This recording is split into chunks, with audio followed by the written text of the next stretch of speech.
कार्यक्रम के पुण्यार्चक हैं श्री नरेश जैन, श्रीमती सरिता जैन पुत्र, श्री मनीष जैन पुत्र वधू, श्रीमती उर्वी जैन, वीर जैन सूरत गुजरात, बेटी श्रीमती नम्रता जैन, दामाद श्री विकेश जी जैन सूरत।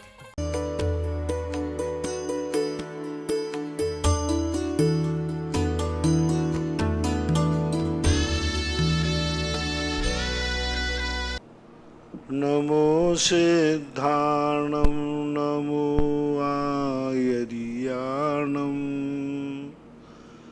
नमो वज्रायाणं नमो लोये सव्यसाहूर्णं। पंच परमेष्टि भगवान की जय। आचार्य श्री गुरुवर कुंद महाराज की जय। आचार्य श्री गुरुवर विद्यासागर महाराज की जय। परम पूज्य मुनिवर श्री सुधा सागर जी महाराज की जय। समस्त मुनि संघ की जय। संजय जैन पाटनी इंदौर। गुरुवर नमोस्तु। महाराज जी, इनकी जिज्ञासा है कि अधोलोक में धर्म बहुत कम है, लेकिन सबसे अधिक जिनालय अधोलोक में पाए जाते हैं, ऐसा क्यों? सबसे अधिक जिनालय अधोलोक में है और वहां पर धर्म नाम मात्र का भी नहीं है, तो इतने जिनालय वहां क्यों पाए जाते हैं? अधोलोक में जिनालय सबसे ज्यादा है ऐसा तो नहीं है। अधोलोक में मात्र जो है नरक के ऊपर जो व्यंतरों के वास हैं और जो भवनवासियों के भवन, हाँ तो छोटा सा भाग है, कोई ज्यादा चैत्यालय नहीं है। सबसे ज्यादा व्यंतरों के जो चैत्यालय हैं वो असंख्यात द्वीप समुद्रों में ऊपर हैं, नीचे नहीं है। ऊपर क्योंकि सभी द्वीप समुद्रों में जो पहाड़ हैं, पर्वत हैं, द्वीप हैं, इनमें जो व्यंतरों के वास हैं, असंख्यात द्वीप हैं, तो असंख्यात द्वीपों में यह बिखरे पड़े हुए हैं, बिखरे वास हैं। इसलिए ऐसा प्रश्न ही आपका ठीक नहीं कि अधोलोक में सबसे ज्यादा चैत्यालय है। पहली बात, ज्योतिष देव के सबसे ज्यादा चैत्यालय है, सबसे ज्यादा ज्योतिष देवों के चैत्यालय हैं, उसके बाद व्यंतरों के हैं, फिर भवनवासियों के हैं, फिर वैमानिकों के हैं। और अधोलोक में जो शुरुआत होती है, उस अधोलोक में मात्र थोड़ा सा हिस्सा आता है ऊपर का, उसको अधोलोक मानो ही मत। जहां से नरक शुरू होते हैं, नरकों में एक भी चैत्यालय नहीं है। चित्रा पृथ्वी के 3 भाग होते हैं, एक खर भाग, अवबहुल भाग और एक पंख भाग। तो जो खर भाग और पंख भाग होता है उसमें जाकर के कुछ चैत्यालय होते हैं, यानी 2 भागों में चैत्यालय होते हैं, नीचे के भाग में नारकी रहते हैं और वहाँ नारकियों का प्रवेश ही नहीं। उसको अधोलोक न मान करके एक प्रकार का मध्यलोक ही मानना चाहिए। मध्यलोक 1000 योजन जड़ तक माना गया है, उससे थोड़ा सा और बल। मध्यलोक की अभी मेरू पर्वत की जड़ 1000 है और ये तो 180 योजन में ही है, इसलिए इसको ऐसा नहीं मानना, मध्यलोक में ही इनको मानना चाहिए। अधोलोक शब्द कहते हैं क्योंकि वो पृथ्वी के अंदर है। अनुजैन हरपालपुर। गुरुवर नमोस्तु। महाराज जी, इनकी जिज्ञासा है कि जिस प्रकार हम तीर्थंकरों के नाम की माला फेरते हैं, क्या उसी प्रकार हम आचार्य महाराज के और अन्य मुनि महाराज के नाम की माला फेर सकते हैं क्या? देखो, अलग से कोई ऐसा आचार्य उपाध्याय साधु के लिए अलग से हमें कोई मंत्र देखने में नहीं आया। हाँ, पंच परमेष्टि में जरूर मंत्र आया है। शास्त्रों में हमें कहीं भी कोई भी किसी आचार्य के नाम का, साधु के नाम का अलग से कोई मंत्र देखने में नहीं मिला। इतने शास्त्र, इतने बड़े बड़े आचार्य हुए, उनमें किसी आचार्य के नाम का मंत्र किसी शास्त्र में देखने में आया, हमारे लिए देखने में नहीं मिला। किसी को मिले तो कृपया करके मेरे पास भेजें कि प्राचीन आचार्यों में कहीं भी आचार्यों के नाम का कोई मंत्र अलग से हो, मात्र आचार्य का लेख। अस्या उषा तो आता है, नमोकार मंत्र में 5 परमेष्टि आते हैं, लेकिन पर्टिकुलर नाम से कोई माला जाप हुआ हो, ऐसा मेरी दृष्टि में तो कहीं आगम में देखने में नहीं आया है। हाँ, अरहंतों के जरूर आया है। महावीर स्वामी का मंत्र अलग आता है, पारसनाथ का मंत्र अलग आता है, आदिनाथ भगवान का मंत्र अलग आता है। तो तीर्थंकरों के नाम से तो मंत्र मिले, लेकिन आचार्य के नाम से कोई मंत्र अभी देखने में नहीं आया, एक बात। दूसरी बात, फिर भी यदि आचार्य उपाध्याय का तुम मंत्र बनाते हो या मिलता है तो दोष भी नहीं है, क्योंकि पांचों परमेष्ठी पूजनी तो हैं ही। और साधु नमो लोहे साहु नम अपन कहते हैं, हर मंत्र में असिया उषा रहती, एक पद लेकर के उसका जाप कर सकते हैं। नमोकार असिया उषा नमा कहते ही अपन, तो कहने में कोई बाधा नहीं है। लेकिन जब तुम आगम से प्रमाण मांगोगे तो आगम में तो कहीं ऐसा पर्टिकुलर नहीं। नमो आयरियाणम मिला है, नमो अध्यायाणम मिला है, नमो लोहे शब्द सावणम मिला है, लेकिन किसी नाम से कोई आचार्य महाराज के नाम से कोई मंत्र हो ये आगम में तो नहीं। लेकिन आप लोग फेर लेते हैं तो कोई दोष भी नहीं है, क्योंकि पंच परमेष्ठी हैं, पूजनी हैं, वीतरागी हैं, कोई बाधा नहीं। महाराज जी, पंच परमेष्ठी का जो नमोकार मंत्र है उसमें से एक पद को लेकर के अगर हम जाप बनाएंगे तो उसके साथ क्या क्या बोलना पड़ेगा? एक पद के साथ बना सकते हैं, क्योंकि 35, 16, 56 आदि और उसके आगे क्या जो बोले? पूज्य नेमिचंद महाराज ने, जैसे ओम ह्रीम नमो रिहंताणम बोल सकते हो, नमो लोहे सब सावणम, ओम ह्रीम नमो लोहे सब सावणम, और साधवाय नमः कुछ भी बोल सकते हो, मंत्र बन सकता है, बाधा कुछ भी नहीं है, क्योंकि पूजनीय। और छोटे छोटे मंत्र हैं, जैसे अरहंत सिद्ध साधु, ये 3 अक्षर का 3 पदों का मंत्र बन सकता है। ओम ह्रीम अरहंत सिद्ध साहु नमः बना सकते हैं। अनिल जैन भीलवाड़ा, गुरुवर नमोस्तु। महाराज जी, इनकी जिज्ञासा है कि एक व्यक्ति अभिषेक नहीं करता और एक व्यक्ति चाह करके भी नहीं कर पा रहा है मजबूरी के कारण, तो इन दोनों में कौन कर्म का उदय हम लोग का है? एक कर नहीं रहा तो उसका तो महान पाप कर्म का उदय है, और जो कर नहीं पा रहा है उसके अंतराय कर्म का उदय है। जो कर नहीं रहा है उसका तो समझ लो मोहिनी कर्म या मिथ्यात कर्म, क्योंकि हमारे आचार्य पूज्यवर कुंद भगवान ने स्पष्ट लिखा, जो अपनी शक्ति को छुपाता है वो मिथ्या दृष्टि है। जम सक्कई तम कीड़ई जम च न सक्कई च सद्दहनम, जो अपनी शक्ति को छुपा रहा है तो वो मिथ्या दृष्टि है। यानी वो कुल भी करने योग्य है, जाति भी करने योग्य है, आपके लिए करने में कोई बाधा नहीं है, समय भी सब कुछ है, फिर भी नहीं कर रहा है तो वो मिथ्या दृष्टि की कोटि में आता है। और यदि कर नहीं पा रहा है तो उसको हम मिथ्या दृष्टि नहीं कहूँगा, उसके अंतराय कर्म का उदय है, क्योंकि मजबूरी है। दोनों में बहुत बहुत अंतर है। अनूप जैन सागर, गुरुवर नमोस्तु। महाराज जी, इनकी जिज्ञासा है कि जब दाह संस्कार करके हम लोग आते हैं तो उस दाह संस्कार के कितने समय तक मंदिर नहीं जा सकते? क्या कोई ऐसा टाइम फिक्स है क्या? एक दिन कम से कम, यदि आपके कुटुंबी नहीं हैं, और जिस दिन आप गए एक रात व्यतीत करना जरूरी है। बिना रात व्यतीत किए बिना आप मंदिर में बाहर से दर्शन करो, लेकिन मंदिर के उन मूल भागों में नहीं जा सकते हो। श्रृंगार चौकी है, अथवा श्रृंगार चौकी बाद जो दालान होती है, आंगन होता है, वहां तक जाना चाहिए, बाकी अंदर नहीं जाना चाहिए जहां पूजन अभिषेक होता। रंजना जैन दोसा, गुरुवर नमोस्तु। महाराज जी, इनकी जिज्ञासा है, प्रमाद और कसाई में क्या समानता है, क्या अंतर है, और दोनों में घातक कौन है? प्रमाद और कसाई में क्या अंतर समानता है और दोनों में घातक कौन है? कसाय जो है ज्यादा घातक है। कसाय का काल, प्रमाद का काल ज्यादा समय नहीं होता। प्रमत्त व्यक्ति मात्र एक अंतर मुहूर्त तक ही रह सकता है, क्योंकि प्रमाद के अंदर जो है 15 प्रमादों में निद्रा भी आई है, कथाएं भी आई हैं, बहुत सारी चीजें आई। तो जो 15 प्रमाद हैं ये जीव के अधिक समय तक नहीं रहते, किसी ना किसी बहाने से वह जागरूक हो जाता है। सबसे ज्यादा खतरनाक होता है कसाय।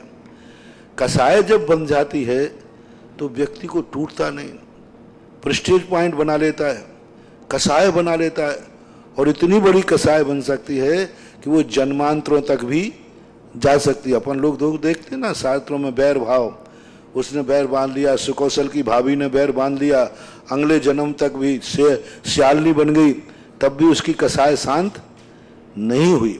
इसलिए कसाय खतरनाक है प्रमाद की अपेक्षा। प्रमाद भी है, लेकिन प्रमाद उतना ज्यादा खतरनाक नहीं जितनी कसाय है। हरीश चंद जैन, ललितपुर, गुरुवर नमोस्तु। महाराज जी, इनकी जिज्ञासा है कि हमारे पूर्वजों का गांव में मंदिर था और मैंने उसका जीर्णोद्धार कराया और नियम लिया था कि मैं इसका प्रतिदिन अभिषेक और पूजन करूंगा, लेकिन वहां पर समाज वालों से इनकी पट नहीं रही है और उनका नियम टूट रहा है। तो हम क्या करें इसके लिए? गांव में मंदिर था और उसका जीर्णोद्धार इनने करवाया और वहां पर अब समाज से इनकी पट नहीं रही है, इसलिए वो पूजन अभिषेक करने नहीं जा रहे हैं। तो अब नियम टूट रहा है। अच्छी बात है, तुम्हारे नुकसान है उसमें क्या हो? देखो, मैं तो कहता हूं बुरे कार्यों में, घर में यदि तुम्हारा भाई भी झगड़ा पड़े और भाई भी कहे कि ये दुकान तुझे नहीं देगी, तो तुम कहते मैं लेके रहूंगा कोर्ट तक, वहां तो इतना बेशरम बन जाता है। भाई निकाल भी रहा है कि ये तुझे नहीं दूंगा, तुम कहते कैसे निकालने वाले कौन? यानी पाप कार्यों में तुम इतने बेशरम हो। यदि इतनी पानीदार हो तो मैं तुमसे कितनी बार कहता हूं घर छोड़ो रे छोड़ो, लेकिन तुम बेशरम भी। यदि मैं तुमसे कहूं कि घर छोड़ दो, ध्यान रखना बेशरम कहेगा घर में पड़ा है निकलता नहीं है, तुम कहो महाराज और गाली देना है दे दो, मैं तो नहीं छोड़ूंगा। अच्छा कस्तूर चंद जी तुम बताओ कितने में तुम घर छोड़ दोगे, बता दो, कितने पानीदार हो बता दो। और मैं तो सब कहने को तैयार हूं, जो कहो तुम कहो महाराज जी ऐसी गाली तुमने दे दी तो मैं घर में कदम नहीं लूंगा, पक्का वायदा करता हूं मैं तो दे दूंगा। यदि एक गाली देने पर घर छूटे, अरे राम राम राम, मैं तो सबको घर। लेकिन अभी मैं मंदिर की कह दूं, ध्यान रखना कल से यदि यहां एक कदम भी रख लिया तो ध्यान रखना, हाँ महाराज ये लो हो।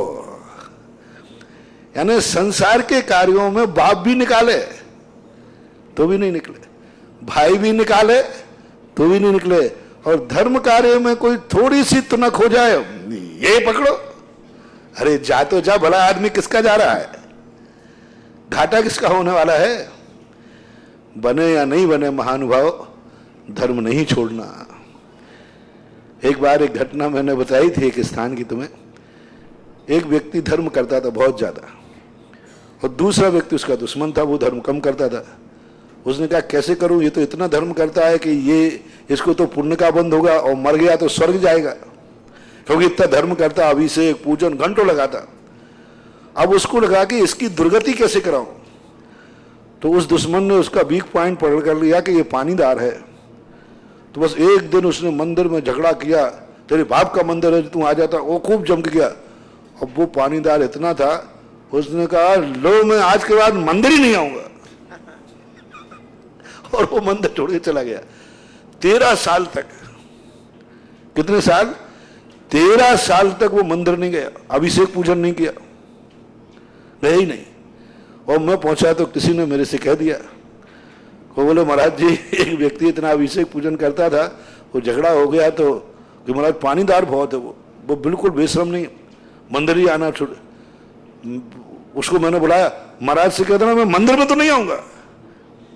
अब मैंने कहा भाई मैं क्या करूं, तो मैंने कहा भाई मैं शौच जाता हूं, तो उस शौच के स्थान पर मिल जाना।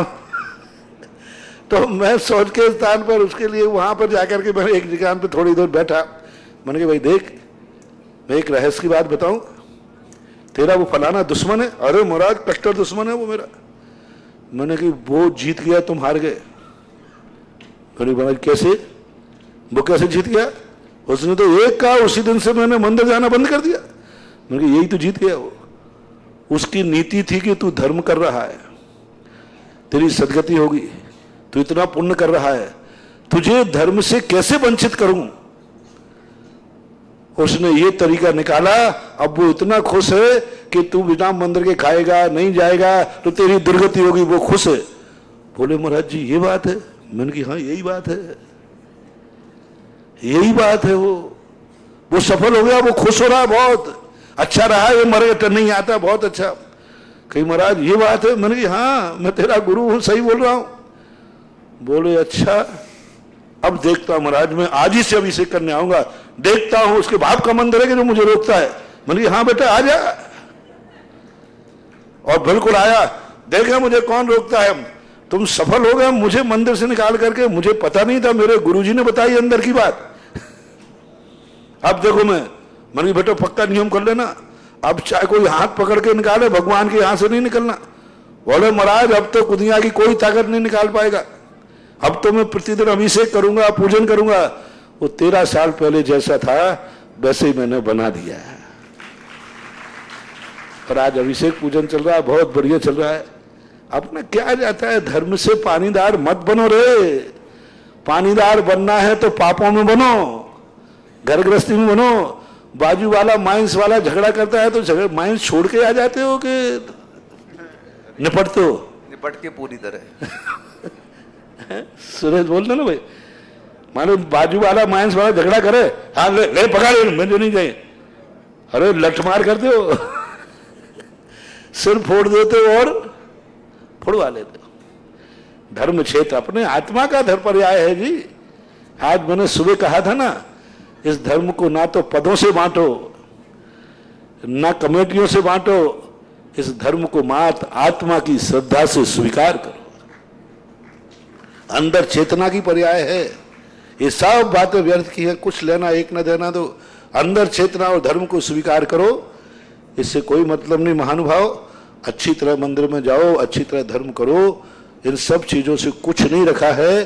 4 दिन की जिंदगी है और कौन कहां से आया और कहां जाओगे कोई भरोसा नहीं। मनोज जैन, नजफगढ़, दिल्ली। गुरुवर नमोस्तु। महाराज जी ये कह रहे हैं कि हमारे यहाँ नजफगढ़ में एक जति जति महाराज की समाधि चरण बने हुए हैं जो भट्टारक संत थे, और इन्होंने बहुत सारी जमीन दान की थी वहां पर। तो अब लोग इनको देव मानते हैं और इनके वहां पर जो चरण पड़े हैं उनको पूजते हैं। तो महाराज जी इनका ये कहना है कि क्या उनके चरण पूजनीय है, उनकी आराधना कर सकते हैं क्या? भट्टारक थे, यति नहीं, कदापि नहीं, क्योंकि वो पूर्णतः असंयमी है। इन भट्टारकों की 12 प्रतिमाएं भी नहीं होती, मतलब 2 प्रतिमाएं भी नहीं होती, 12 व्रत भी नहीं होते। इनका ना पंचम स्थान है, ना इनकी 12 व्रत हैं। आचार्य सिंह ने एक बार कहा था, भैया कम से कम व्रती तो बनो, 12 व्रत तो ले लो, 2 प्रतिमाएं तो ले लो। पूर्णतः उनका असंयम होते हैं। ब्रह्मचर्य व्रत जरूर होता है, लेकिन ब्रह्मचर्य व्रत होने से कोई गुण स्थान नहीं बन जाता। इसलिए जब गृहस्थ के कपड़ेधारी के वस्त्रधारी के चरण पूजनीय होते हैं, एक धागा भी जिसके पास है उसकी चरण पादुकाएं पूजनीय वंदनीय नहीं है, इसलिए वो पूजनीय वंदनीय नहीं है।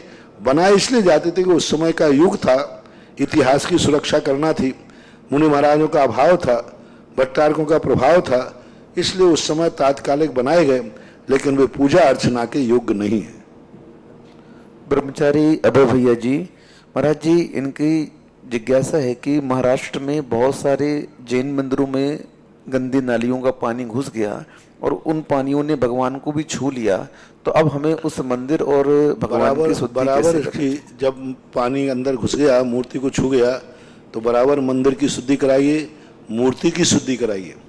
यदि मुनि महाराज लोग हों और वहाँ प्रतिष्ठाचार्य आदि हों और मुनिराज न भी पहुँच पाए, तो वहाँ जाकर के प्रतिष्ठाचार्यों को बुला करके उनका शुद्धिकरण होना चाहिए बराबर, और उनका लघु शुद्धिकरण होता है। जैसे हमारे यहाँ कहा, मूर्ति यदि जमीन पे गिर जाए, मूर्ति को चोर छू लेवे, मूर्ति यदि जमीन पे गिर गई तो जमीन का पानी ऊपर चला गया, तो उनका शुद्धिकरण होता है। संक्षेप में शुद्धिकरण होगा।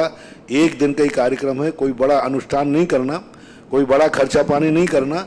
पंडित जी चले जाएं और गांव वाले लोग सामान्य रूप से इंद्रनानी बन करके, इंद्रनानी का एक पूजा करके, और भगवान के कुछ अंकन्यास होता है, कुछ मंत्रन्यास होते हैं। वो जिस स्थान के आप पंडित को बुलाओगे वो एक संक्षेप में अंकन्यास मंत्रन्यास आदि करके, और जाप, सबसे बड़ा तो मंदिर की शुद्धि के लिए पूरी सांझ माज मिलकर के एक जाप आता है मंदिर में, उसमें कोई पंडित शांति मंत्र भी पढ़वा देते हैं, कोई अलग से जाप दे देते हैं। तो कम से कम ऐसे मंदिरों में 1.25 लाख जाप तो होना ही चाहिए, और मूर्ति की शुद्धि करके हवन करके फिर उनका प्रयोग कर लेना चाहिए। दक्षिण भारत महाराष्ट्र की बात है, तो महाराष्ट्र में जो पंडित लोग हों, नहीं हो तो उत्तर भारत से ब्रह्मचारी वगैरह को बुला करके और करें। वहाँ महाराज में हमारे संकेत नियम सागर महाराज जी हैं, और आगम सागर जी महाराज जी हैं, आचार्य वर्धमान सागर महाराज जी भी हैं, और भी महाराज लोग हैं। उनसे परामर्श करके और उनका शुद्धिकरण कराएं। ऑनलाइन जिज्ञासाओं के अष्टगंध आदि जो होते हैं वो करा दें। ऑनलाइन जिज्ञासाओं के पश्चात बाढ़ पीड़ितों के लिए मदद पूरे भारतवर्ष से मिल रही है, ऐसी ही घोषणा पूज्य अभय सागर जी महाराज की। अभय सागर महाराज जी हमारे संघ के हैं, अनुज हैं, खुरई में चतुर्मास कर रहे हैं। प्रभात सागर जी एक और महाराज हैं, अभी प्रभात सागर जी हैं, और नीरी सागर जी महाराज, नीरी सागर जी हाँ महाराज जो महाराज हैं। तो इन्होंने भी खुरई से भी अच्छी समाज है खुरई की बहुत, उन्होंने भी यहाँ पर राशि 2 कलश के माध्यम से बाढ़ पीड़ितों के लिए अपना सहयोग दिया है। आज पूरी समाज को आशीर्वाद बहुत अच्छा, सभी महाराज लोग भी अपने अपनी समाजों को इससे सिद्ध है कि आप अब देखो बाढ़ महाराष्ट्र में आई है, सारे साधुओं का हृदय उनकी दशा सुनकर करुणा से भर गया है और सब साधुओं का आशीष वरदान और कहना चाहिए वरणाएं महाराष्ट्र की तरफ प्रेरित हो रही है। बहुत अच्छा काम है, बहुत बढ़िया। और वहाँ पर बहुत स्थिति, अभी बांसवाड़ा के लोग गए थे बागी खांदू कॉलोनी से, वहाँ की दशा का जो उन्होंने समाचार दिया है, बहुत दयनीय दशा है, बहुत दयनीय। सुबह आगम सागर जी के हाथ से भी समाचार, बहुत 200 परिवारों की ऐसी स्थिति बनी है, उनके ना खाने को है ना रहने को, उनका यही पता नहीं कि उनका मकान कहाँ था, उनका जगह ही सब गल करके बह गया, सब गल गया। जो गरीब लोग, क्योंकि महाराष्ट्र में ज़्यादातर खेती किसानी लोग होते हैं और गरीब लोग भी हैं, तो हम सब साधु लोग उनके लिए सद्भावनाएं दे रहे हैं। मैं तो प्रतिदिन तीनों सामायिक में के बाद कम से कम 10-15 मिनट हमें अपनी रैकी महाराष्ट्र को देता हूँ और महाराष्ट्र के उन परिवारों को मैं अपनी सामायिक के समय पर उनको रैकी भेजता हूँ कि हे भगवान, प्राकृतिक प्रकोप जो आया है उनके जीवन को उदासीन नहीं करके उनको सुरक्षित करें, संरक्षित करें। और महाराज लोग भी सब लोग दे रहे हैं। आज अभय सागर जी ने अपना समाचार भेजा, बहुत अच्छा। भावनाएं और कुछ नहीं कर सकते हैं तो अपनी भावना तो अपन भेज ही सकते हैं। और मैं तो शांति धारा में भी 2-3 दिन रेगुलर भेजा और वहाँ बरसात रुकी। एक दिन तो जब यहाँ पानी बरस नहीं रहा था, वहाँ बरस रहा था, तो मैंने पारसनाथ से भगवान से कहा, भगवान वहाँ थोड़ा कम कर दो, यहाँ भेज दो। अब ये कहना हुआ तो यहाँ तो वो छप्पड़ फाड़ के आ गया। तो मैंने आज समाचार भेजे, भैया आप ही नहीं हो पानी में, इस समय मैं भी पानी में हूं, मेरा कमरा भी चारों तरफ पानी से घिरा है। रात में मेरे कमरे के चारों तरफ पानी बह रहा था, मैंने कहा इतना पानी बह रहा है। बहुत अच्छा, बरसात में बरसात होनी चाहिए। थोड़ा अतिवृष्टि महाराष्ट्र में, अभी यहाँ अतिवृष्टि नहीं हुई, यहाँ तो अभी ठीक ठाक है। बहुत से लोगों का प्रश्न आया आज वीडियो देख के, जो प्रवचन में दिखाया था कि बिजोलिया में हालत अच्छे हैं कि नहीं है। यहाँ बहुत पानी सुबह से रुका है, कोई दिक्कत नहीं है। जिन भी यात्रियों को आना है वो आ सकते हैं। यहाँ बारिश सुबह के बाद नहीं हुई है, पानी पूरा उतर चुका है। यहाँ कभी नहीं रुकता, इतना बड़ा हाईवे है कि कभी रुकता ही नहीं कहीं भी। कितनी बारिश आए तो भी नहीं। 2,11,000 रुपए की राशि आदिनाथ दिगंबर जैन मंदिर केशव नगर उदयपुर से। 1 लाख रुपए की राशि आदिनाथ खंडेलवाल दिगंबर जैन मंदिर चित्रकूट कॉलोनी उदयपुर से। 1 लाख रुपए की राशि पार्श्वनाथ दिगंबर जैन मंदिर उदासीन आश्रम अशोकनगर उदयपुर से। 2 लाख रुपए की राशि दिगंबर जैन समाज फिरोजाबाद से। 1 लाख रुपए की राशि श्रीमती मैना पाटनी विनीत वैशाली विधि देव पाटनी जयपुर से, जिन्होंने महाराज श्री की पीछी भी 1-2 साल पहले ली थी। 75,000 रुपये की राशि दिगंबर जैन समाज हीरापेट मानसरोवर जयपुर से। 45,000 रुपये की राशि ब्रह्मी महिला मंडल अजमेर से। 55,000 रुपये की राशि नरेंद्र कुमार जैन इंदौर से। 21,000 रुपये की राशि रूपलता जैन रमेश चंद जैन पालम दिल्ली से। 53,000 रुपये की राशि पंचशील नगर समाज अजमेर से। 21,000 रुपये की राशि पृथ्वीपुर जैन समाज से। 21,000 रुपये की राशि नरेंद्र जैन अहिंसा परिवार वर्णी कॉलोनी सागर से। 32,000 रुपये की राशि सुधा सिका सुकमाल देशना लब्धि सागर दिल्ली से। और कुछ राशियां हैं नेमीचंद जी जैन आबा कासलीवाल टोंक से। पदम जी सूर्यकांता सेठी अजमेर से। हेमचंद जी पटवा अजमेर से। सनत कुमार जी जैन इंदौर से। कमल कुमार जी जैन दिल्ली से। महाराज श्री विवेक देखिए, सब लोगों के लिए क्या है, मंदिरों के नाम आप बोलने में कोई बाधा नहीं, लेकिन मंदिर से दान मत भेजना। मंदिर वाले, जैसे अभी उदयपुर में मंदिर का नाम बोल रहे हैं ना, तो हाँ, समाज से, बहुत अच्छा है। और देखो, सभी राशि को हमने जो कंट्रोल किया है, यदवा तदवा मत भेजना। कई लोग वहाँ पर क्या है, ऐसे मौके पर कुछ लोग, हर व्यक्ति अपना बैनर लेके बैठ जाता है, कोई ब्रह्मचारी, कोई पंडित, कोई गृहस्थ, कोई साधु, इस प्रकार के कोई अलग अलग खाते खोलने नहीं। अभी सबके नियम सागर महाराज से भी समाचार आए कि जो वहाँ आगम सागर इस्तेमाल कर रहे हैं, वहाँ की समाज पूरी सक्रिय होकर कार्य कर रही है। बाकायदा आपका पैसा पहुँच रहा है यहाँ पर। अभी महावीर पूरी लिस्ट वहाँ से बैंक से निकाल के भेज दी, वो दिखा दो समाज को कितना पैसा किसने किस तारीख में पहुँचा। बहुत अच्छी बढ़िया रजिस्टर्ड और अच्छी रेपुटेड आदमी ही उस कार्य में है, कोई दूसरे खातों में नहीं डालें। कई ब्रह्मचारी लोग भी अपने अपने अलग अलग खाते बोल रहे हैं, कोई किसी नाम से, कोई किसी नाम से। देखो, दूसरे के आंसुओं पर अपनी रोटियां मत सेको। हाँ, नाम ख्याति मत कमाओ इसमें। जो आगम सागर जी कर रहे हैं, पूरे महाराष्ट्र के लोगों से मेरा कहना है, एक स्थान पर इकट्ठे होकर एक झंडे के नीचे काम करो। आप समाज से भी, पूरे भारत से मेरा कहना है कि जो एक ही खाता दिया, अभी एक खाता और वहां से आने वाला है, जिसमें आपको डालने में दिक्कत होती है ना, क्या होती है वो मैं पूरा जानता नहीं हूँ, कैश में ट्रांजैक्शन। हाँ, तो उन्होंने एक बड़े बैंक में भी खाता खोल करके आपको भेज रहे हैं, वो भी समाज के द्वारा प्रमाणित होकर उसी खाते में डालना है जो खाता समाज का हो। व्यक्तिगत ब्रह्मचारी, व्यक्तिगत कोई अपनी संस्थाओं के नाम पर अपने नामों से खोल रहे हैं, ये सब अपने। कई लोग तो कितने मूर्ख लोग हैं, यानी ऐसे दुख दर्द में भी ख्याति पूजा लाभ, ऐसे में भी नाम कमाना चाह रहे। नहीं, मेरे नाम से कहाँ जाएंगे, इनकी क्या दशा होगी। इसलिए कोई ब्रह्मचारी खाते पे नहीं, कोई किसी के खाते पे नहीं, कहीं भी कोई नहीं। मात जो समाज के द्वारा रजिस्टर्ड है और समाज द्वारा भेजी, अन्यथा तुम्हारे पैसे का दुरुपयोग हो वो मेरी जिम्मेवारी नहीं है, क्योंकि मैं समाज पर विश्वास करता हूं और एक समाज का संगठन होता है। और इसलिए वह नियम सागर ने भी समाचार भेजा कि नहीं, हम लोग सब महाराज, सब आगम सागर को के उस नेतृत्व में सभी लोग, सब जगह की लिस्ट बनाई जा रही है। इसलिए प्रमाणिक और सब, यहाँ वहाँ कोई कार्य नहीं करना, क्योंकि हमें समाचार मिले हैं कि कई लोग अपने अपने अलग अलग खाते खोल करके और कह रहे हैं महाराज की रक्षा करो। नहीं, कुछ नहीं। और जिन वहाँ देखो, हमने आगम सागर से कहा उन्हीं के लिए ही सहयोग पहले देना है जिनके घर पूर्ण उजड़ जाए। जिनका पक्का मकान रहने को है उनको नहीं, खेत उजड़ गया है मकान पक्का है तो अभी उनको नहीं पूछ रहा, उनको सेकंड नंबर पे पूछेंगे।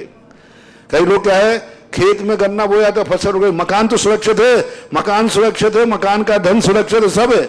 अब खेत में से गन्ना था और फसल चली गई तो क्या हुआ, फिर से बोले ना। हाँ, इससे सबसे पहले किसी के खेत उजड़ गए हों, खेतों में पानी आ गया हो, उनका मुआवजा सरकार देगी। मैं सरकार के भी पीछे पड़ा हूं, चिंता मत करना। जय हो।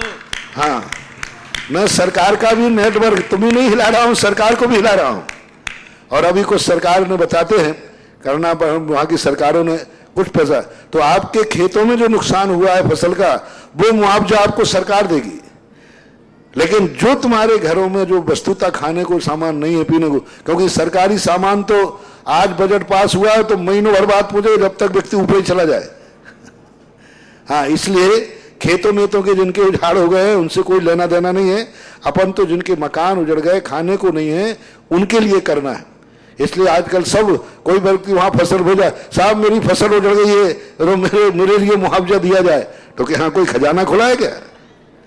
यहाँ तो दया है, करुणा का भंडार है, यहाँ तो मां दया का भंडार है, और वो भी मानव जाति के ऊपर आया है। इसलिए यदवा तदवा खातों में मत डालना। मैं 2-3 बार हिदायत दे चुका हूं, क्योंकि ऐसे मौके पर बहुत बड़े गलत लोग सामने आ जाते हैं। और अभी सब पूरे महाराष्ट्र में सारे महाराजों से, ब्रह्मचारी से मेरा कहना है, उत्तर भारत से जो सहायता जा रही है उसको संगठित एक झंडे के नीचे कार्य करें, अलग अलग अपनी रोटियां न सेकें, अलग अलग कार्य न करें। महाराज श्री कुंतु कुमार जी उदयपुर से एक जिज्ञासा आई है कि मंदिर जी में अपन जीव दया एवं अभयदान के नाम से गुल्लक रखते हैं, तो वो पैसा बाढ़ पीड़ितों को दिया जा सकता? नहीं दिया जा सकता। वो उसमें आपका उद्देश्य पशुओं को होता है, गायों को होता है। क्यों देना चाहते? अभी अपने पास कम है क्या?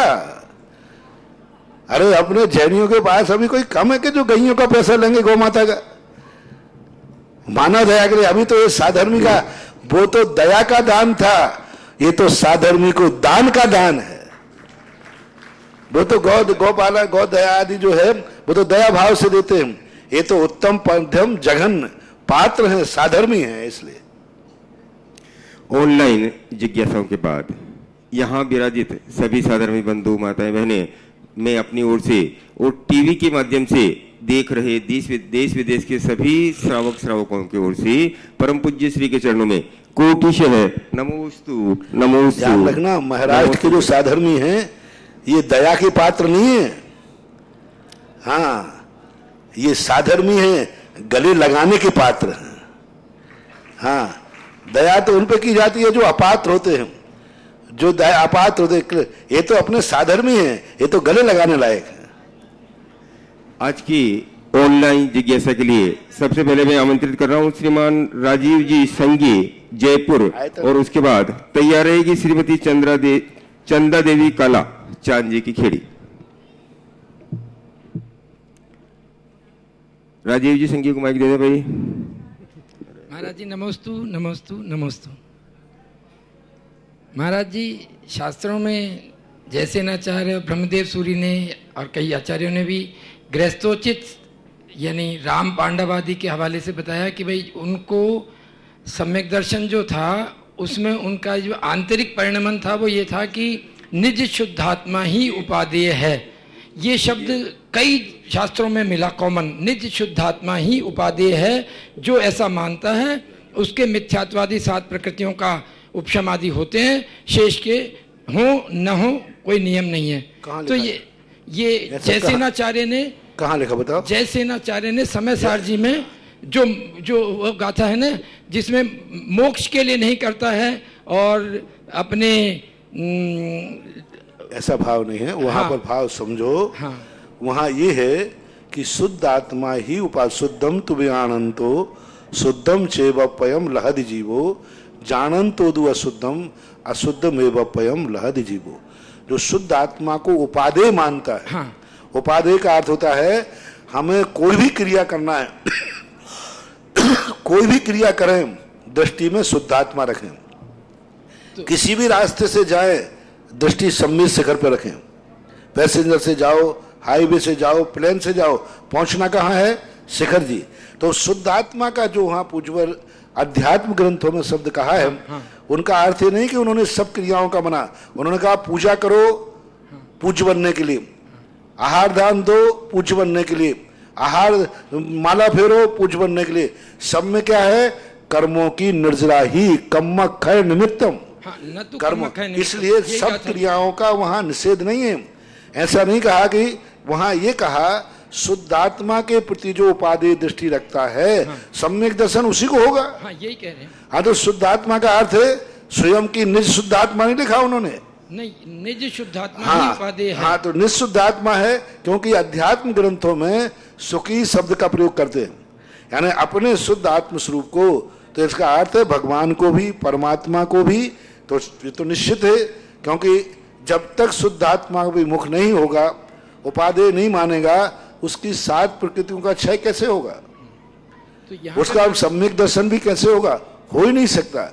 लेकिन इसका अर्थ ये कदापि नहीं जो दूसरे लोग लेते हैं कि पूजा पाठ से सम्यक दर्शन नहीं, भगवान के दर्शन से सम्यक दर्शन नहीं, व्रत करने से सम्यक दर्शन नहीं, मुनि को आहार आदि देने से सम्यक दर्शन नहीं। ये जो बाद में व्याख्या करते हैं, इसलिए मैंने उसका खंडन किया कि वहां भाव समझो, क्योंकि वो शुद्ध अध्यात्म ग्रंथ हैं। अध्यात्म ग्रंथों में आत्मा की मुख्यता होती है। इस यहाँ निज शुद्ध आत्मा का अभिप्राय स्वभाव से ले लें, निज स्वभाव आत्म स्वभाव से लें या मोक्ष की अपेक्षा? मोक्ष स्वभाव से, आत्म स्वभाव से नहीं। शुद्ध आत्मा जो है आत्मा का स्वभाव नहीं है, शक्ति अपेक्षा स्वभाव है, लेकिन व्यक्ति की अपेक्षा से तो मोक्ष है। यदि अभी हम उपादेय अभी जिस अवस्था में हैं इसी को मान लो तो पुरुषार्थ क्यों करोगे? क्योंकि स्वभाव तो अभी भी में है। यदि अभी मैं आत्मा के शुद्ध स्वभाव को अभी मान लूं तो फिर मैं पुरुषार्थ क्यों करूं? मैं तो शुद्ध हूं। जब मैं त्रिकाली शुद्ध हूं तो फिर शुद्ध करने का प्रयास क्यों? और अभी जब मैं शुद्ध हूं तो अब प्राप्त क्या करना है? उपादेय क्या? उपादेय तो जब तक है जब तक प्राप्त नहीं हुई। शुद्धात्मा उपादेय है, यही शब्द पूज्यवर जयसेन स्वामी का, अमृतचंद सूरी का, ये बता रहा है कि अभी मुझे शुद्धात्मा प्राप्त नहीं हुई। यदि प्राप्त हो गई होती, यदि मैं आज शुद्ध होता तो उपादेय शब्द नहीं लिखा जाता। उपादेय जब तक लिखा जाता जब तक हमने उसको प्राप्त नहीं किया।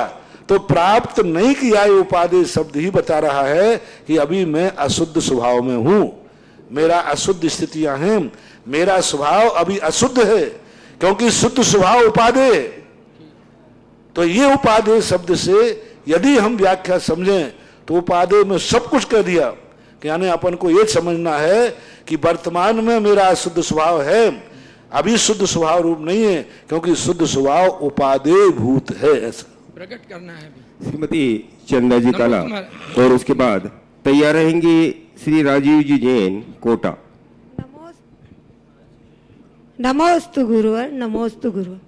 गुरुवर, श्रावक की 11 प्रतिमाएं होती हैं, उसमें पहले दर्शन प्रतिमा, व्रत प्रतिमा, समाज प्रतिमा, पोषक प्रतिमा और सती त्याग प्रतिमा, और 6ठे नंबर पर रात्रि भोजन त्याग बताया। तो गुरुवर, रात्रि भोजन का त्याग तो पहले ही हो जाता है, तो उसको 6ठे नंबर पे क्यों ली? कल आपने प्रश्न नहीं सुना, कल भी यही प्रश्न आया था। रात्रि भोजन वहाँ करने से मतलब नहीं है। प्रतिमा का अर्थ होता है कृत कार्य अनुमोदना से, क्योंकि 6ठी प्रतिमा तक वो गृहस्थ रहता है, बाल बच्चों वाला है, छोटे बच्चे किसी के हैं तो उसको दूध आदि पिलाना पड़ता है। 6वीं प्रतिमा में आते ही वह बच्चों को दूध भी नहीं पिलाएगा, कृत कार्य अनुमोदना से सर्वथा त्याग कर देगा, क्योंकि वह 7वीं प्रतिमा में पहुंचने वाला है। तो वहाँ विवक्षा समझना। और उसके 2 अर्थ भी होते हैं जो मैंने कल बताया था। भोजन से ही मतलब नहीं है, ब्रह्मचर्य व्रत से संबंध है कि वह मात्र रात्रि का त्याग करके संपूर्ण प्रकार का संयम धारण करता है। ऐसा नमोस्तु गुरुवर। जो बाढ़ पीड़ितों के लिए चंदा प्रभु दिगंबर जैन ट्रस्ट इस्लामपुर है, वहाँ से पूरा बायोडेटा, मतलब जो राशि जमा हुई है अपनी 14 अगस्त तक की पूरी राशि यहाँ पेपर के माध्यम से आपके सामने दिखाई जा रही है, पूरी जमा हो चुकी है। वहाँ से ये बता दिया भाई इनका पैसा यहाँ जगह से आ गया, इतनी राशि। बहुत अच्छा ट्रस्ट है, रजिस्टर्ड। सबसे बड़ी चीज़ उसमें इतने अच्छे रेपुटेड आदमी हैं, बहुत अच्छे आदमी हैं, और एक एक पाई का तुरंत यहाँ की कमेटी को उन्होंने लिस्ट भेज दी तुरंत ही। बहुत अच्छा। चलो महाराज श्री विवेक जी बेनाडा आगरा से नमोस्तु कहा और एक क्वेश्चन पूछ रहे हैं कि महाराज श्री बाढ़ पीड़ितों के लिए छोटे व्यापारी, दुकानदार और जो मतलब मध्यम वर्ग ने अपने मतलब मेहनत की कमाई में से निकाल के पैसे दिए, लेकिन जो विदेशी कंपनियां जो समाज आज हर जैन समाज खरीद रही है, अमेजन, फ्लिपकार्ट, स्नैपडील, जोमेटो आदि कंपनियां, उन्होंने बाढ़ पीड़ित के लिए 1 रुपए की मदद नहीं करी है। तो हम विवेक जी, लगता है कि मेरी भावना वहाँ तक पहुँच गई। मैं बहुत 2-3 दिन से सोच रहा था कि ये बात कभी बोलूँ, लेकिन मैंने कहा प्रश्न आ जाए। बहुत बड़ा प्रश्न है, सारे भारत के लोगों को चेताने वाला विवेक जी बेनाडा जी का प्रश्न जो है, पन्नालाली लड़के हैं, तो इतना बड़ा प्रश्न है। आज देखो विदेशी कंपनियां हमें लूटने बैठी है। हमारे यहाँ सारा सबसे बड़ा व्यापार है भारत में, चाहे चाइना हो, चाहे अमेरिका हो, सब चीजें, चाहे कपड़े हो, सब चीजें। आज चाइना का सबसे बड़ा व्यापार स्थल कौन सा है? भारत। आज हर घर के जैनियों में आज हमारे यहाँ से कमा रहे हैं, आज विदेशी कंपनियां खुल रहे हैं, आज ये ब्रिटेन से गवर्नमेंट यहाँ खुल रहे हैं। आज महाराष्ट्र के ऊपर आया, एक विदेशी कंपनी ने अभी तक 1 रुपए के दान की घोषणा नहीं की। देख लो अब आप विदेशी लोग सुनो, ये कितने बदमाश हैं। ये लोग तुम्हें लूटने के लिए हैं, पैसा के देने के। आज विपत्ति आने पर कम से कम हजारों लाखों कंपनियां हैं। आज थोड़ी ठंड चालू हो जाएगी, एक एक शहर के बाहर नेपाली लोगों की दुकानें लग जाएंगी और पैसा लूट करके सब अपने देश ले जाते।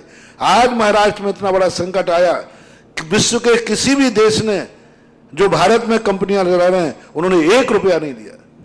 मैं तो कहता हूं जहां जहां विदेशी कंपनियां हैं उनको वहां जाकर करना चाहिए, उनका बहिष्कार करना चाहिए कि आप हमें मार लूट रहे हो, हमसे आप कमाई कर रहे हो, और हमारे लिए आज संकट आया। महाराष्ट्र के लिए कोई कितने कोको कोला, पीप्सी, कितनी कंपनियां, मैं तो नाम भी नहीं जानता, कितनी कंपनियां विदेशी। उन कंपनियों ने आज तक अभी इतने दिन हो गए, 8 दिन तक हमारे पर उन्होंने कोई घोषणा नहीं की, 1 रुपए की घोषणा नहीं दी कि महाराष्ट्र के लिए आप देख लीजिए ये कोको कोला, पेप्सी आदि कितनी कंपनियां विदेशी आप लोग सब जानते होंगे, लेकिन एक कंपनी और वर्षों से यहां कमा रहे, अरबों खरबों रुपया यहां से कमा चुके, और नकली माल बेचकर बीमारी देके जाते।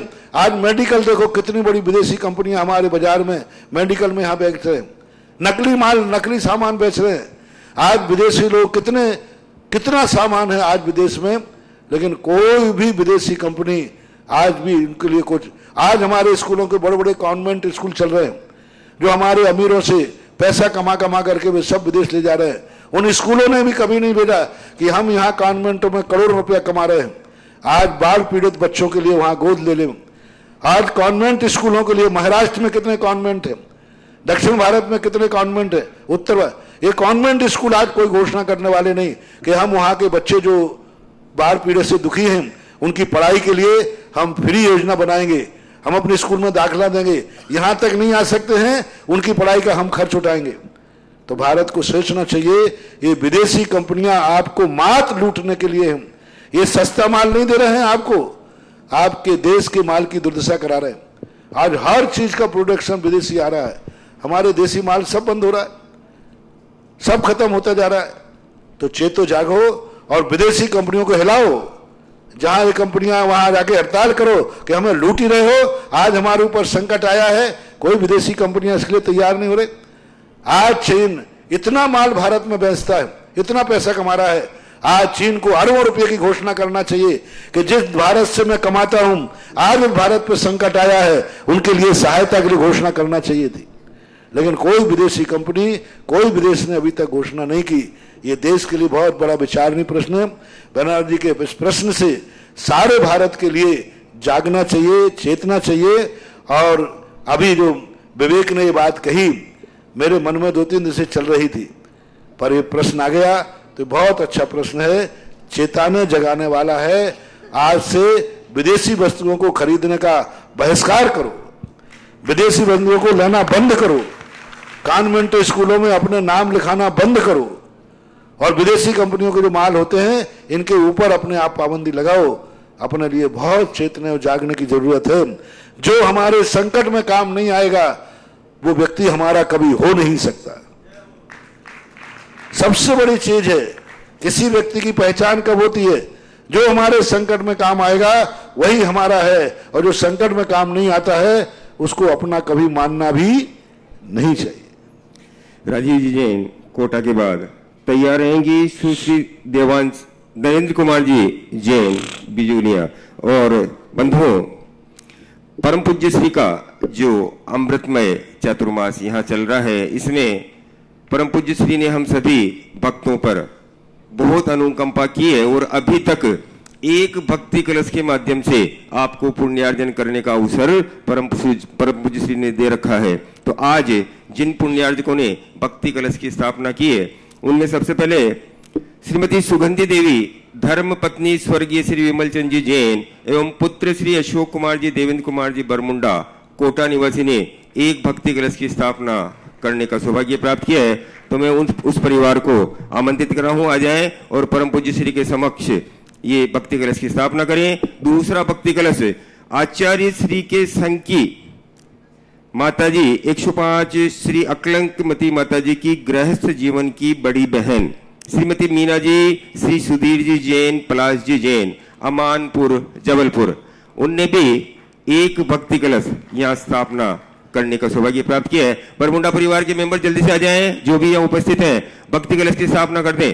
और एक भक्ति कलश आज परम पूज्य श्री की आहारचर्या का सौभाग्य प्राप्त किया था श्रीमती सोनी देवी धर्मपत्नी स्वर्गीय श्री के कन्हैयालाल जी बेद की परिवार ने, और उनने भी आज ये सौभाग्य प्राप्त करके एक भक्ति कलश यहाँ स्थापना करने का सौभाग्य प्राप्त किया है। तो वो भी आ जाएं, जो परिवार यहाँ उपस्थित हैं आ जाएं जल्दी से, समय ऑनलाइन चल रहा है तो सभी लोग जल्दी से आएं, इतनी देर नहीं लगाएं। सोहिनी देवी भी आ जाएं और अब अपनी जिज्ञासा करेंगे श्री राजीव जी जैन, और उसके बाद तैयार रहेगी देवांशी जैन इंदौर। राजीव जी जैन नहीं है, देवांशी जी जैन है, दो ही तो है, दो कलश है। देवांशी भी नहीं है, नाम ही तो बोल रहा हूँ। अरे ये जो नाम लिखवाए नहीं है क्या भाई, पर नाम क्यों लिखवाते हो आप लोग? श्रीमती कविता जैन कोटा, कविता जैन कोटा, माइक ले लें जल्दी से, ऑनलाइन चल रहा है, हम लोग यहाँ एक एक सेकंड बचवा रहे हैं, आप लोग समय खराब करते हो। नमस्ते महाराज जी, मेरी जिज्ञासा है कि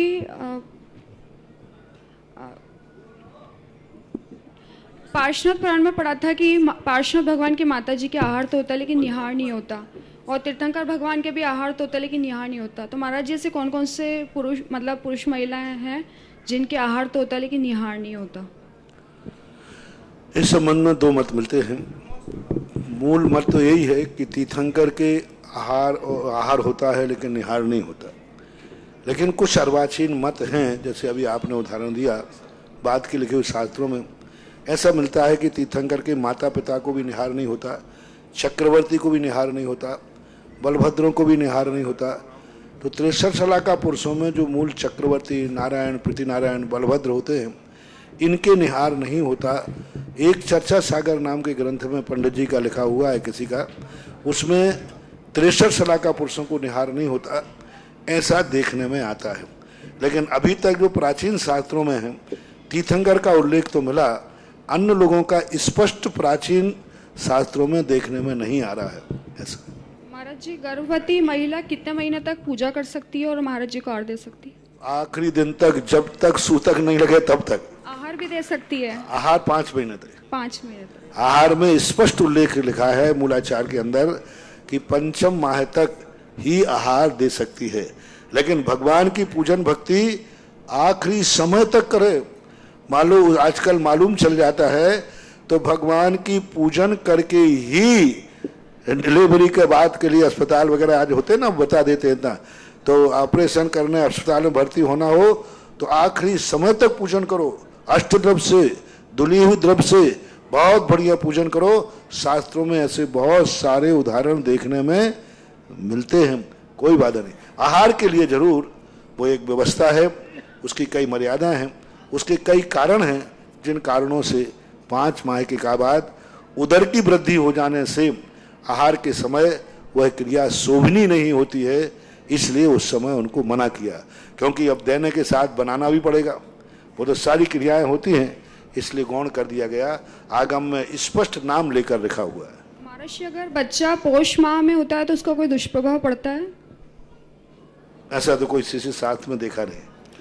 देखिए, तो एक ही प्रश्न करें, जब कोई कर्म ही ऐसा लेके आता है वो बात अलग है, बाकी तो ऐसा कोई बात नहीं। मेरे पास नाम बहुत सारे हैं, सभी से निवेदन है एक प्रश्न करें। तैयार रहेंगे श्रीमान डक्के जी जैन, भिंड मध्य प्रदेश। और महाराज श्री, आपका जो आह्वान हुआ बाढ़ पीड़ित कर्नाटक महाराष्ट्र के लिए, नाम पूरे देश से इतने आते जा रहे हैं। श्री दिगंबर जैन मंदिर समिति ट्रस्ट हीरापत मानसरोवर जयपुर अध्यक्ष हरीशचंद जी जैन द्वारा समाज से एकत्रित कर 75,000 रुपए की राशि भेजी गई। श्री आदिनाथ दिगंबर जैन मंदिर समिति महावीर नगर सेकंड कोटा से भी अभी मैसेज आया है, 85,000 रुपए की राशि इनके द्वारा भी भेजी गई। कमल कुमार जी, शकुंतला जी काला, नीही जाम झारखंड, इनने भी राशि भेजी है। बसंतलाल जी, मनीष कुमार जी मालपुरा वालों ने भी, सूर्यनगर जयपुर वालों ने भी राशि भेजी है। और सागर से भाग्योदय, बाहुबली कॉलोनी, वर्णी कॉलोनी, और प्रकाश जी, बेहरिया, ऋषभ जी, गौतम जी भैया जी, इन सभी भैयाओं ने मिलकर वहां से कपड़े और दूसरी सामग्री इकट्ठी की है और वहां कर्नाटक और महाराष्ट्र के लिए भेजी है। और जयपुर से श्रीमती शीला जी डोडिया के मार्गदर्शन में भी एक कपड़े और दूसरी सामग्री वहां भेजी जा रही है। आइए अब डक्के जी जैन भिंड, और उसके बाद तैयार रहेंगी सुश्री पद्मा देवी कांकरे। नमस्तु मेरे परिवार की ओर से नमस्तु। महाराज जी, मैना सुंदरी ने विधान कहाँ कराया था, किस जगह पे कराया था? ये कोई भी उल्लेख मिला नहीं। विधान मात्र इतना श्रीपाल चरित्र में है, उन्होंने सिद्धों की आराधना की। विधान कौन सा किया था? ये 8, 16, 32, 64 ये कब से अर्घ चले, कैसे चले, इसका कोई उल्लेख हमें देखने में नहीं आया कि 8। और उसने कौन सा विधान किया था, बस इतना जरूर आया, सिद्धों की आराधना की, बस इतना, उसी से अपन लगा लेते हैं। और सबसे बड़ी चीज कविकार क्या है, दान जरूर उसने दूना दूना दिया। ये श्रीपाल चरित्र में मिला कि आज भगवान की सिद्धों की पूजा से मान लो 100 रुपया दान दिए, तो कल उसने दूसरे दिन 100 गुणे 100 कितना हो गया 10,000, तीसरे दिन 10,000 गुणे 10,000, चौथे दिन फिर जितना, ऐसा 8 दिन तक गुणकार रूप में उन्होंने दान की घोषणाएं की। ये जरूर मिला। अब बनियों ने दान के स्थान पर अर्घ्य दूने कर दिए, तो ही बहुत कर दिया, क्या बोला, ठीक है। नमोस्तु महाराज जी, मेरी जिज्ञासा यह है कि भक्तामृत स्तोत्र के उपवास कौन सी तिथि को और कौन सी माला फेरनी चाहिए और कितनी माला फेरनी चाहिए? भक्तांबर के लिए आदिनाथ भगवान की जो माला दी गई है उसमें वो फेरना चाहिए। भक्तांबर के संगे कोई तिथि निश्चित नहीं है। पंचम काल के जितने भी व्रत हैं सर्वज्ञ प्रणीत तो है नहीं, इसलिए इनकी कोई तिथि का निर्धारण नहीं किया गया, ना तो भक्तांबर का, ना तत्वार सूत्र का, आदि का। चतुर्थकालीन जो क्रियाएं हैं घोषित हैं उनकी तिथि आदि शास्त्रों में मिलती है, कभी भी शुरू कर सकते हैं। माला आदिनाथ भगवान की भक्तांबर विधान के अंदर जाप लिखा रहता है, उस जाप को करना चाहिए। कमलेश जी जैन हलवाई खाना तैयार रहेंगे और उसके बाद तैयार रहेगी श्रीमती इंदिरा जी जैन मुंबई। कमलेश जी जैन जल्दी से। हाँ गुरुदेव नमस्ते। गुरुदेव ये कह रहे परिवार में भी बच्चा हुआ है 4-5 दिन पहले, अपन अब से कर सकते हैं क्या? बच्चा हुआ परिवार में बच्चा हुआ है 4 दिन पहले, तो अपन अब से कर सकते हैं? अपन यहाँ पर नहीं, 10 दिन के पहले नहीं कर सकते। कुटुंब भी है क्या? हाँ कुटुंब है तो 10 दिन का तो सूतक है। नमस्ते महाराज जी। नमोस्तु नमोस्तु नमोस्तु। महाराज जी अभी अभी हमने अहिच्छत्र पार्श्वनाथ जी के दर्शन किए, तो वहाँ पे बोले वहाँ पे भी पार्श्वनाथ भगवान जी का मंदिर उड़ के आया और केवल ज्ञान हुआ, और बिचौलिया में भी केवल ज्ञान हुआ। तो अपन को क्या, अपन दोनों जगह के दर्शन करेंगे? कैसे दर्शन तो करेंगे, तो कैसे हो सकता है ऐसा? और जब अपन को पारसनाथ भगवान मिलेंगे उनसे पूछेंगे कि भगवान आप बताओ सही सही कहाँ है। देखो अभी तो अपन को मिलने वाले है नहीं, अपन को कोई बाधा नहीं। हमारे शास्त्रों में लिखा कि जब तक तुम्हारा सही निर्णय नहीं हो, आप जिस जगह मान करके मस्तक झुकाओगे आपको वही पुण्य लगेगा जो सही भूमि को वर्णन करने के लिए।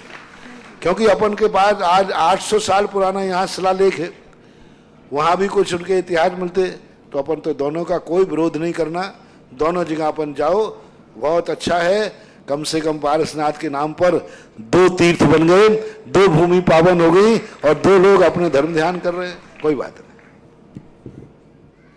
पूज्य गुरुदेव नमोस्तु। बंधुओं अजीब संयोग है, हम प्रतिदिन भक्त लोग परम पूज्य महाराज श्री का पद प्रक्षालन करते हैं, परंतु आज प्रातःकाल जब मुनि श्री शिलालेख पे ध्यान के लिए गए तो रेवती नदी ने गुरुदेव का पद प्रक्षालन किया।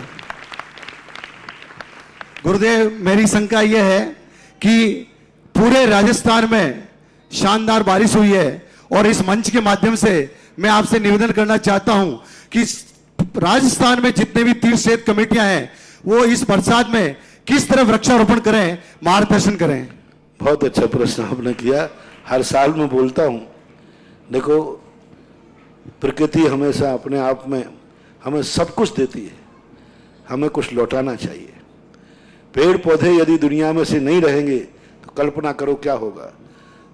आज हम पेड़ों को काट तो देते हैं अपनी आवश्यकता के अनुसार, एक व्यक्ति को कम से कम जिंदगी में कितने पेड़ तुम खा जाते हो ये बताओ। प्रतिदिन की एक परिवार में एक व्यक्ति सब्जी कितने किलो आती है? जल्दी बोलो, सब्जी बोलो ना, कितने? 2 किलो मान लो, औसत रूप से 2 किलो आती है। तो 2 किलो सब्जी आती है और मान लीजिए एक व्यक्ति पर अपन पाव भर मान लें, 4-5 लोग होते हैं, तो कितने आप जिंदगी भर में मेरी दृष्टि से 2 पेड़ एक व्यक्ति खा जाता होगा। फिर लकड़ी भी उपयोग में लेते हो, आप फर्नीचर बनाते हो घरों में, आपके घरों में जो लकड़ी का फर्नीचर बनता है वो कितने पेड़ों का बनता होगा। और जब आपके यहां कोई मर जाता है तो कितने पेड़ में जलते हो? एक पेड़ की लकड़ी तो लग जाती होगी। इतना अपन उपयोग करते हैं और कभी हमारा कर्तव्य होता है कि हम वनस्पति का इतना उपयोग करते हैं। कम से कम जिंदगी में मेरा तो आदेश है सब व्यक्ति के लिए, हर व्यक्ति के लिए मरने के पहले अपनी जिंदगी में 2 पेड़ लगा करके मरना चाहिए। नियम बना लेना चाहिए, 2 पेड़ों को बड़े करें तो ठीक, और ब्याज सहित करो तो हर व्यक्ति के लिए 5 पेड़ों का नियम ले लेवे कि मैं जिंदगी में 5 पेड़ लगा करके उनको बड़ा करूंगा, लगा के ही मत छोड़ देना। और 5 पेड़ यदि एक व्यक्ति लगाएगा तो कल्पना करो यह भूमि, सारी भूमि हरियाली से, लेकिन 5 पेड़ लगाना, उसकी पूरी सुरक्षा करना 5 साल तक, 5 साल के बाद फिर छोड़ देना। आपका जन्मदिन आता है, सबसे बड़ी आज की खूबी है कि हर व्यक्ति को अपने जन्मदिन पर एक वृक्ष लगाना चाहिए।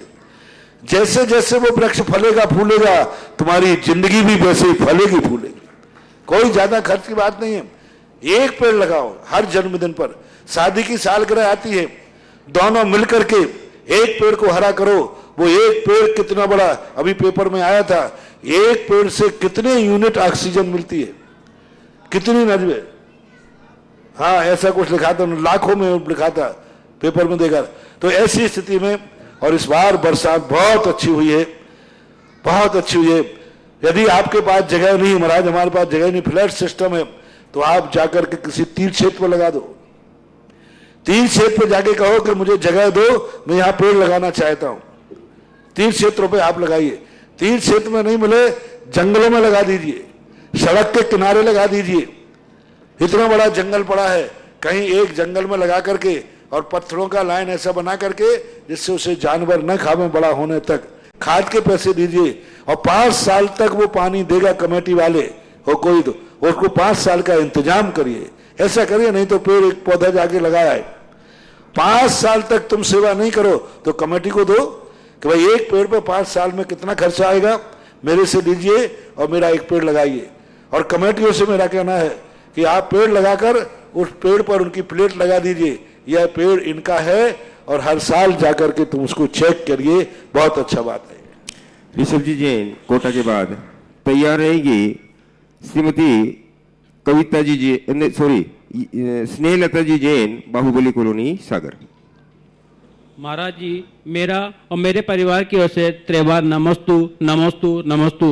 हे गुरुवर, मेरी जिज्ञासा है कि हम मंदिर जी में जो रोजाना अभिषेक करते हैं, लेकिन जो मेन प्रतिमा होती है या मूलनायक प्रतिमा होती है, उसके आजू और बाजू जो प्रतिमाएं विराजमान होती है, तो हमारे अंग उन प्रतिमाओं को टच कर जाते हैं, तो हमें महाराज उसमें अभिनय की प्राप्ति होती है क्या? क्या करूं, आप लोग मानते ही नहीं। एक वेदी पर एक ही भगवान होना चाहिए बाबू। अब तुम तो इतने भर देते हो कि मूल नायक को भी कस्सम कस्सा होने लग जाती है। कायदा से एक वेदी पर एक ही भगवान होना चाहिए, दूसरे भगवान बैठने नहीं चाहिए। आप लोग तो बस सस्ते में भगवान मिलते हैं, बाजार से गए और 5-5 हजार की मूर्ति खरीद लाए और बस। अब तो आजकल मैंने सिस्टम बना लिया, एक मूर्ति बैठा लो, पहले उसको जिंदगी भर अर्घ देने के लिए कम से कम 11 लाख रुपया धो फंड जमा करो, भीड़ कम हो जाएगी। इसके बिना मैं करते नहीं, मैं कहता मूर्ति बैठा दी। मैं तो सूर्य मंत्र नहीं देता, मैं पहले पूछ लेता हूं कमेटी से कि भाई ये मूर्ति बैठा रहे हैं, ये मूर्ति लाके रख रहे हैं, मूर्तियां तो जितनी चाहिए उतनी मूर्तियां देने वाले लोग हैं। मेरे पास ऐसे ऐसे लोग हैं जो कहते महाराज जी हमें 1008 मूर्तियां बैठाना है। ऐसा एक व्यक्ति आया, महाराज में 1008 मूर्ति। मैंने कहा भैया 1000 की अपेक्षा एक ही मूर्ति बैठाल दे, उसको जिंदगी भर का इंतजाम कर दे। महाराज भगवान लाया बैठाल दिया, गलत बात है। और अब ये अभिनय होता है तो ये दोष सब बैठालने वाले को लगेगा। कायदा से उन मूर्तियों को उठाना चाहिए। अब नहीं उठा सकते हो तो मैं तो कुछ करूंगा नहीं, मैं तो यही कहूंगा अभिनय नहीं होना चाहिए। श्रीमती स्नेहलता जी जैन के बाद तैयार रहेंगे संजीव जी जैन भूंगड़ा, और भरतश्री जिनवाणी चैनल का भी हमारे साथ जो हम बाढ़ पीड़ितों की सहायता करें, इसमें बहुत बड़ा सहयोग जिनवाणी चैनल का भी है। ये हमेशा हमको 20 मिनट आगे बढ़ा के दे रहे हैं, तो इनका भी बहुत बड़ा सहयोग है। ये जिनवाणी चैनल के सभी पदाधिकारी साधुवाद के पात्र हैं। और सभी से निवेदन है, टीवी के माध्यम से जो देख रहे हैं देश विदेश में, बिजूलिया में किसी तरह की कोई बाढ़ नहीं है। यहाँ पानी अगर 20 इंच भी एक साथ आ जाएगा 3 घंटे में वापस वो यथास्थिति हो जाएगी, क्योंकि इसका नाम ही ऊपर माल है। यहाँ से जितना पानी आता है 3 घंटे में, चाहे 20 इंच भी बारिश आ जाए, 3 घंटे में सब साफ हो जाता है। तो यहाँ किसी तरह की कोई बाढ़ नहीं है। असल में क्या है कि आज सुबह में सिला की तरफ गया तो नदी में खूब पानी था, तो इन लोगों ने वीडियो बना ली और सब में भेज दी, तो सब तरफ समाचार आ रहा है, अरे महाराज जी बाढ़ के बीच में अरे वो तो भाई इसलिए किसी तरह की कोई बाढ़ नहीं है। सभी आवागमन के साधन, सभी रोड खुले हुए हैं। आप लोग सभी दर्शनार्थी यहाँ पधारें। आइए श्रीमती स्नेहलता जी, और उसके बाद तैयार रहेंगे संजीव जी जैन भोंगड़ा। महाराज श्री को बाहुबली कॉलोनी सागर की ओर से बारंबार नमोस्तु नमोस्तु नमोस्तु। महाराज श्री, मुझे 2013 में कैंसर हो गया था। आपके आशीर्वाद से और आपके गंधोदक से आज मैं पूर्णतः स्वस्थ हूँ और आपके समक्ष हूँ। और मैं आज भी सांगानेर और नारेली का गंधोदक आज भी लगाती हूँ औषधि के रूप में। महाराज श्री, मेरी जिज्ञासा है कि समाज के बीच में पहले बूढ़े बुजुर्ग लोग आपस में मिलते थे, जोहार किया करते थे। आज समाज से शब्द विलोपित हो गया है, पर मुझे आज इस शब्द का अर्थ नहीं मालूम है। कृपया आप मेरी जिज्ञासा का कौन सा? जोहार, जोहार क्यों बोलते? जोहार शब्द बुंदेलखंडी शब्द है जोहार। जोहार शब्द एक जो है, जुहार शब्द है कि है, जुहार शब्द बोलते हैं। आपको मैं श्रोधार्य करता हूँ, आपको मैं, आप मेरे मेहमान हैं, मैं आपका सम्मान करता हूँ। मूल अर्थ है आपका मैं अभिवादन यानी श्रोधार्य करता हूँ। और जू से कई प्रकार के लोग निकालते हैं, जा से जिनेन्द्र, हा से हरि, रा से राम, तो ये व्युत्पत्तियाँ कई प्रकार की हो जाती हैं। लेकिन जोहार का मूल अर्थ है श्रोधार्य, एक्सेप्ट करना, वेलकम करना। मैं आपको देखकर आनंदित हूँ, एक आनंद का प्रतीक होता है, एक क्षेत्रगत ये शब्द है। आज थोड़ा जोहार शब्द कम हुआ है, जय जिनेन्द्र का प्रचलन थोड़ा हुआ है। और नमस्ते, और आजकल के बच्चों का तो हाल ही बुरा है, वो पहले ही हाथ लाता यूं, तुम मेरे नहीं मैं तुम्हारा नहीं। आजकल बच्चे मेरे पास आके के मेरे कहते महाराज जी, तो मैंने कहा भैया मैं तो तेरा पहले ही से नहीं हूं। कितना गंदा शब्द देखो, हाथ हिलाना। मतलब ये अपने आप निगेटिव है। हमेशा किसी का अभिवादन किया जाता है तो हाथ जोड़ करके, वेलकम करके आइए। यानी आज कितना पश्चात संस्कृति कितनी हाथ हिला करके यानी नकार रहा है कि हमें तुमसे कोई लेना देना नहीं है, मैं बस जा रहा हूं, तुम रहो, हम अपने रहें। तो ये शब्द हैं आज, टाटा बाय बाय, ये सब हो गया। महाराज श्री, मैं नियम लेती हूँ, जैसा कि आपने कहा बच्चों को कॉन्वेंट स्कूल में नहीं पढ़ाएं, मैं नियम लेती हूँ, मैं अपनी इकलौती बेटी को जैन संस्थाओं में अध्ययन करवाऊंगी और विदेश कभी नहीं भेजूंगी, मैं अपने जीते जी। नमोस्तु महाराज से, नमोस्तु महाराज। संजीव जैन भोंगड़ा, और उसके बाद तैयार रहेंगी मनीषा जी जैन कोटा। महाराज जी के चरणों में मेरा बारंबार नमोस्तु नमोस्तु नमोस्तु। हे गुरुदेव, हमारे भोंगड़ा गांव के जैन मंदिर में हमने एक पंडित रखा था, लेकिन किसी कारणवश उसकी आदत गलत थी, शराबी निकल गया, तो हमने उसको निकाल लिया। तो उसके बाद मंदिर की शुद्धिकरण जरूरी है? कोई बात नहीं, ऐसा ज्यादा शुद्धि, क्योंकि भगवान को तो नहीं छूता था ना। छूता था, भगवान को थोड़ी छुएगा। छुआ? अरे कोई पंडित था, सेवक नहीं है, पंडित था जो मंदिर का पुजारी कहो, पुजारी है। कोई बात नहीं, ज्यादा कोई विशेष नहीं।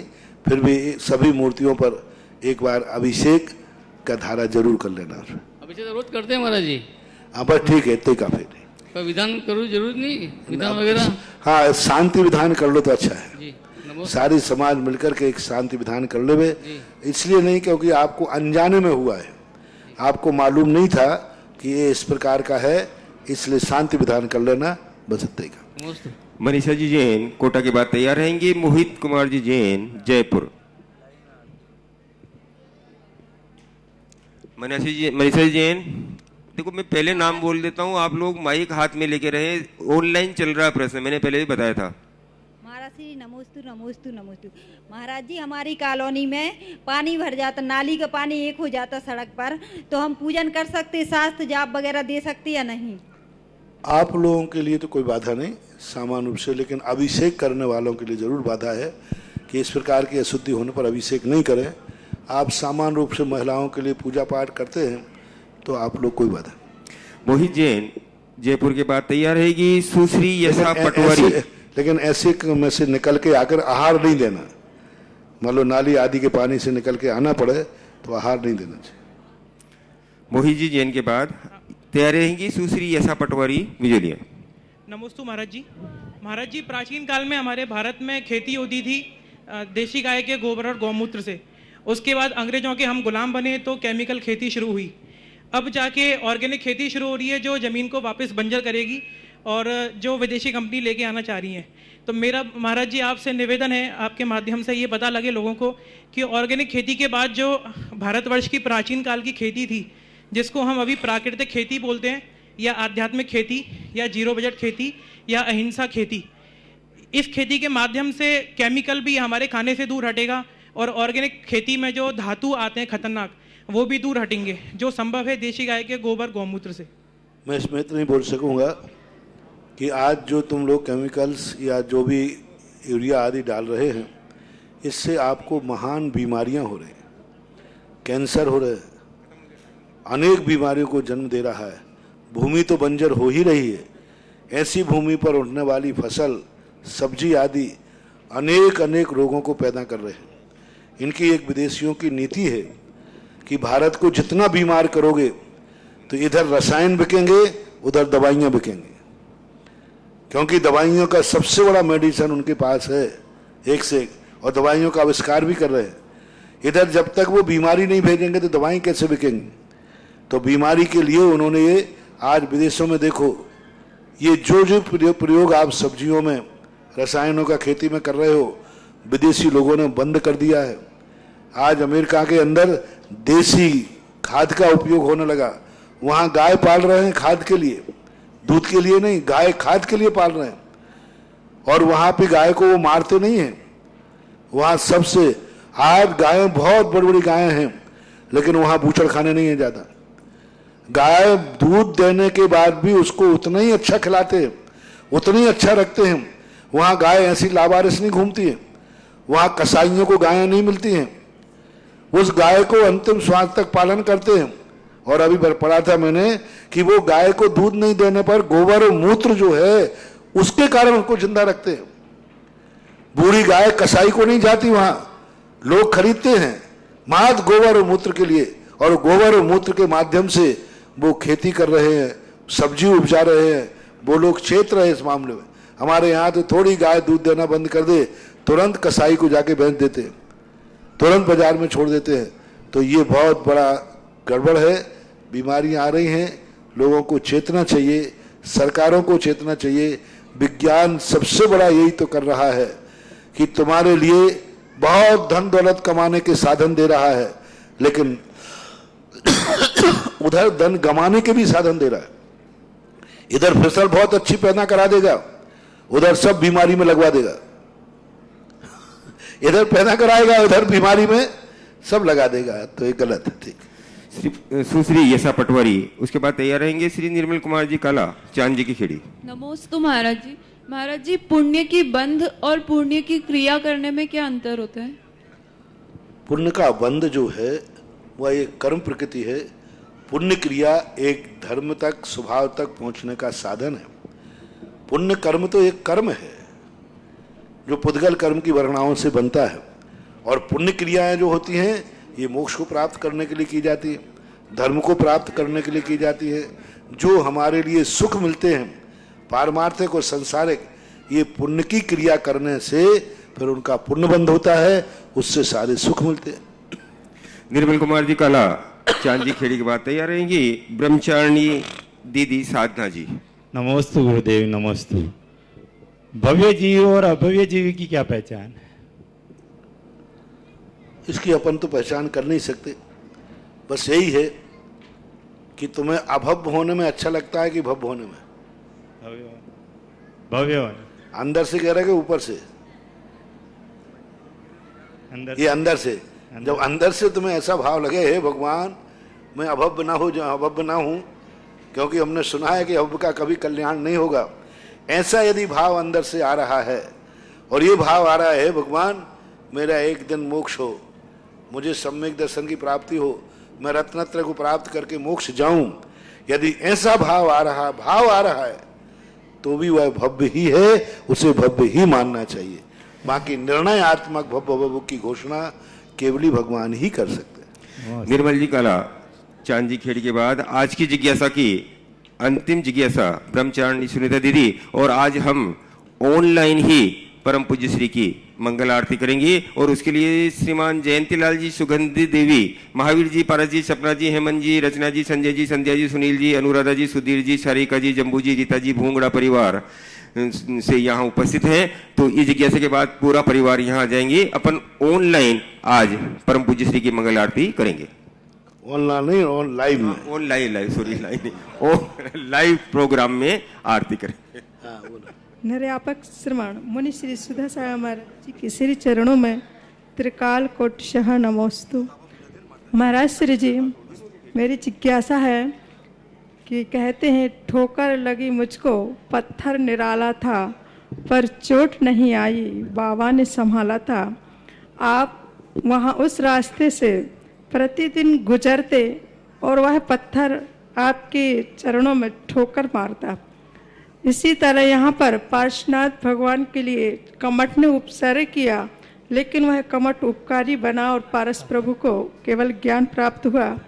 तो इसी तरह उस पाषाण की ऐसी क्या योग्यता थी कि आपके चरणों से वह ठोकर पाता और इतनी मनोग, इतनी एनर्जी, इतनी अद्भुत, ऐसी सुंदर पारस प्रभु। जब वो पाषाण था तो मेरे चरणों में पड़ा, और जब वो भगवान बन गया मैं उसके चरणों में पड़ा हूं। कितनी बड़ी था। जब वो पाषाण था तो मेरे चरणों में पड़ा, मुझे ठोकर लगी, और आज वो पाषाण भगवान बन गया तो मैं उसके चरणों में पड़ा हूँ, उसके चरणों में वंदना करता हूँ। वो है, ऐसी विशेषता है। अन्यथा वो पाषाण जिसकी होनहार भली होती है वो ऐसे निमित्त बन करके चरणों में चला जाता है। इसकी पूरी बात मैंने एक दो बार बता चुका हूँ उनको कि पाषाण की मूर्ति जो मूल ग्रह में है कैसा अपना रूप बना, कैसे ये पावन हुआ, वस्तुतः यही है। आज की जिज्ञासा समाधान, क्योंकि समय हो चुका है, निर्मल जी काला का प्रश्न हम लोग कल ले लेंगे। और अब परम पूज्य श्री की मंगल आरती और उसके बाद भक्तामर महाआरती आज पूरी भक्ति भाव के साथ आर के ट्रक के साथ हम यहाँ आरती कर रहे हैं। बोलिए परम पूज्य निरापक समण मणिपुंगाव श्री सुधा सागर जी महाराज की जय। चलिए शुरू करें।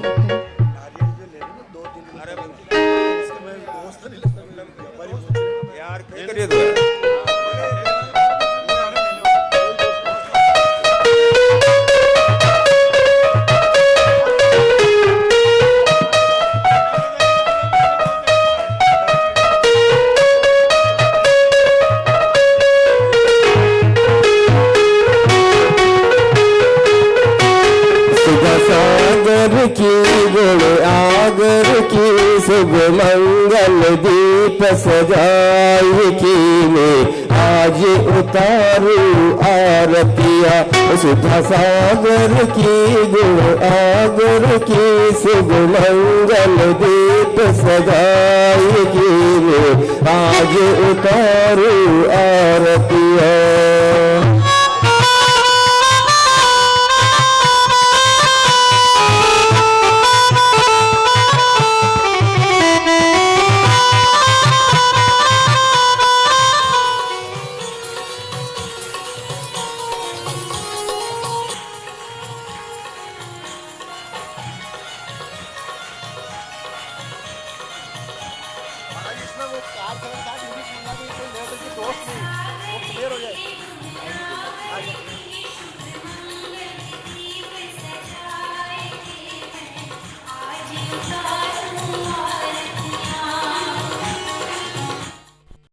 इस कार्यक्रम के पुण्यार्चक थे श्री नरेश जैन, श्रीमती सरिता जैन पुत्र, श्री मनीष जैन पुत्र वधू, श्रीमती उर्वी जैन, वीर जैन सूरत गुजरात, बेटी श्रीमती नम्रता जैन, दामाद श्री विकेश जी जैन सूरत।